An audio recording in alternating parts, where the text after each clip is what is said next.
How did I first become acquainted with Josh Connor? I was a cycling coach back. I started cycling coaches in '97. I believe I started cycling coach, and somewhere in those years I was out west recruiting, and I still remember I was out in Park City, Utah. We had all those pamphlets out, and we were just hanging out in the big race venue. So here it is. There's bike dealers and all these different things, all around us. But we were right there in the center of it. And we had worked really hard to get that spot. We had paid for a spot there. And this gentleman walks over and he says, so were you at college? We're like, we're Lindsey Wilson College. And why are you here? We offer cycling scholarships. Well, my son's racing in a big junior race later on. You should check him out. His name is Josh Connor. And he says he races on one of the premier racing teams, and he's a good student, and he was a high school quarterback, and he played baseball. He plays baseball, and tells me all these things. And so we're like, okay, great. So of course I go to watch his son was racing the premier junior race, high school kind of race, and Josh had a terrible race, awful race. And but I had said to his dad, "Oh, you should bring your son by later on to visit with me." So Josh comes by, and he was very, "Oh golly gee, I'm so sorry," and I had a bad race, but he was just full of energy. He had this big, goofy grin, smile that he still has this day. I love him for it, and he just became persistent. He wanted to be part of something. So I thought about that a couple of days ago, and try to keep it short for you. My office and Chris Schmidt's office was like side by side. And I won't throw this in there so that Chris Schmidt can know that he was once in a renovated toilet. But anyway, he was basically coming to school to, ride bikes, be a mountain biker, cyclist. And he said, "Hey, Tally, I've got a guy that says he can play a little baseball and want to know if you might be interested in watching him." So we talked a little bit to find out what he could do and everything. And he has some things that we could work with, so we said, sure, why not? We can try him out.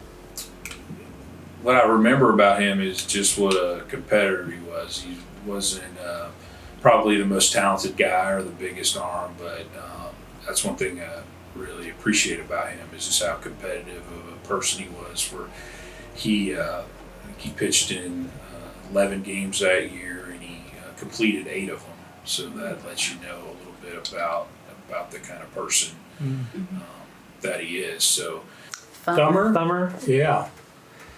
So when you get the nickname Thumber, it means you don't really throw it that hard. So sometimes that's a bad nickname, but for Connor it's very fitting.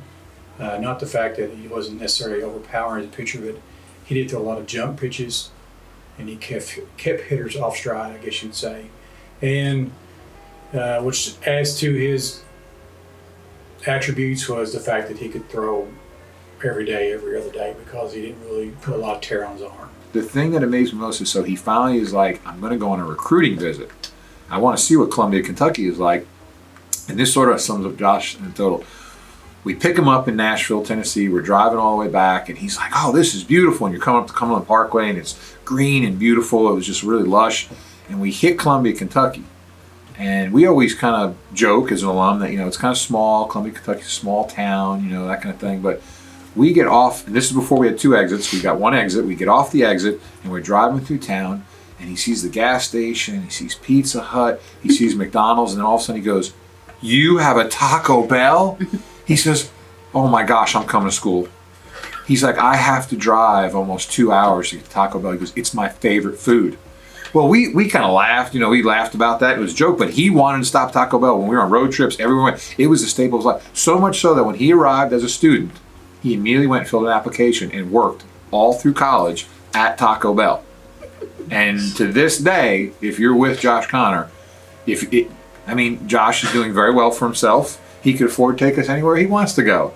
But where does Josh want to go? Usually if we're on the road, hey, let's swing into Taco Bell. Hi, my name is Rob Tucker with Modern Woodmen of America.